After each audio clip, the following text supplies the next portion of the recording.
Hey y'all, Eric here with another quick one. I just changed the oil on my 2007 Highlander and wanted to show you a quick video on how to get rid of that maintenance required light. That light means that you need to change your oil, and it comes off every 5,000 miles. So to do this on the Highlander, it is super easy.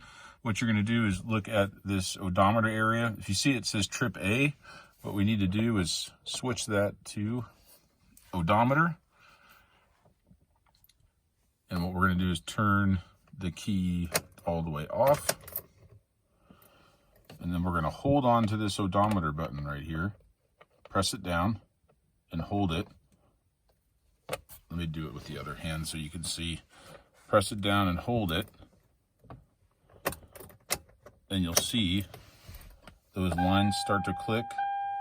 Go down, and boom, zero out.